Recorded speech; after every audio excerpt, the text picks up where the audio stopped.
An object spotted during a sea search for an AirAsia plane was not from the aircraft, Indonesian Vice President Jusuf Kalla said December 29 after reports that an Australian surveillance aircraft had found something.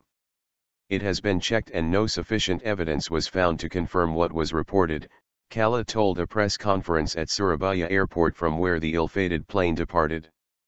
Australia, Singapore, and Malaysia have deployed planes and ships to assist in the Indonesian search for Flight QZ8501, which disappeared over the Java Sea on December 28 en route to Singapore.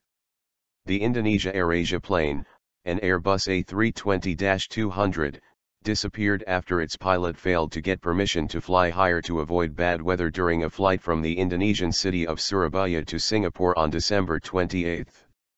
Meanwhile, officials have said the Flight QZ8501 did not issue a distress signal and disappeared over the Java Sea 5 minutes after requesting the change of course, which was refused because of heavy air traffic. Based on our coordinates, we expect it is in the sea, so for now, we think it is on the seafloor, so Alistia, head of Indonesia Search and Rescue Agency, told reporters when asked about the missing plane's likely location. On board Flight QZ8501 were 155 Indonesians, 3 South Koreans, and 1 person each from Singapore, Malaysia, and Britain. The co-pilot was French. The incident caps a disastrous year for Malaysia-affiliated airlines, with Indonesia AirAsia 49% owned by Malaysia-based budget carrier AirAsia. Malaysia Airlines flight MH370 went missing on March 8 on a trip from Kuala Lumpur to Beijing with 239 passengers and crew and has not been found. On July 17, the same airline's flight MH17 was shot down over Ukraine, killing all 298 people on board. The AirAsia Group, including affiliates in Thailand, the Philippines, and India, had not suffered a crash since its Malaysian budget operations began in 2002. The group's shares in Kuala Lumpur fell as much as 12.9% on Monday. Multinational search. Indonesian Air Force spokesman Hadi Thajanto said earlier 2 C-130 Hercules planes were focusing the search for Flight QZ8501 in areas northeast of Indonesia's Bangka Island, which lies roughly halfway between Surabaya and Singapore, in the Java Sea.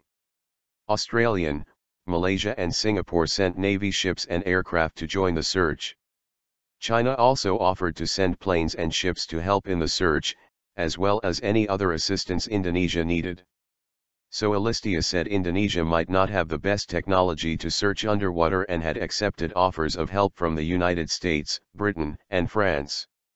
In 2007, it took Indonesia months to recover flight data recorders from a Boeing 737-400 operated by Indonesia's Atom Air which crashed off Sulawesi Island, killing all 102 people on board.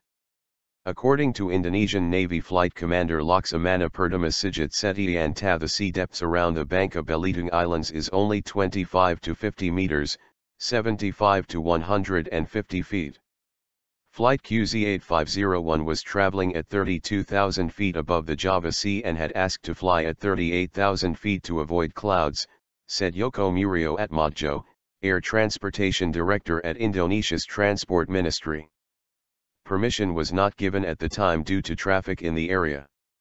5 minutes later, at 6:17 a.m. on Sunday, 23:17 GMT Saturday, the plane lost contact with air traffic control, Atmadjo said. Data from FlightHTRADAR24.com, which tracks airline flights in real time, showed several nearby aircraft were at altitudes ranging from 34,000 to 36,000 feet at the time, levels that are not unusual for cruising aircraft. Pilots and aviation experts said thunderstorms, and requests to gain altitude to avoid them, were not unusual in that area. The airplane's performance is directly related to the temperature outside, and increasing altitude can lead to freezing of the static radar, giving pilots an erroneous radar reading, said a Qantas Airways pilot with 25 years experience flying in the region. The resulting danger is that pilots take incorrect action to control the aircraft, said the pilot, who requested anonymity. In such an emergency the pilots would likely have been wrestling to regain control of the aircraft and not had time to issue a distress signal, the Qantas pilot said. Online discussions among pilots centered on unconfirmed secondary radar data from Malaysia that suggested the missing plane was climbing at a speed of 353 knots, about 100 knots too slow in such weather conditions. At that altitude, that speed is exceedingly dangerous, Sydney-based aviation expert Jeff Thomas told Reuters. At that altitude, the thin air, the wings won't support the aircraft at that speed and you get an aerodynamic stall. Safety authorities say accidents involving a loss of control, such as might occur in bad weather, are rare but almost always catastrophic. My heart bleeds. The Indonesian pilot was experienced and the plane last underwent maintenance in mid-November, the airline said. The aircraft had accumulated about 23,000 flight hours in some 13,600 flights, according to Airbus. Malaysia AirAsia chief Tony Fernandez flew to Surabaya and, along with Indonesian officials, updated distraught relatives of passengers at a makeshift crisis center at the airport in Indonesia's second-largest city. Keeping positive and staying strong, he said on Twitter. My heart bleeds for all the relatives of my crew and our passengers. Nothing is more important to us, he said. Indonesia's Transportation Ministry said the government would review AirAsia's Indonesian business unit to improve safety. Indonesian President Joko Widodo urged his people to pray for the safety of the passengers and crew. Such sentiments were echoed by other world leaders, including Pope Francis. Louise Siddhartha was at Singapore's Changi Airport waiting for her fiancé to return from a family holiday. It was supposed to be their last vacation before we got married, she said.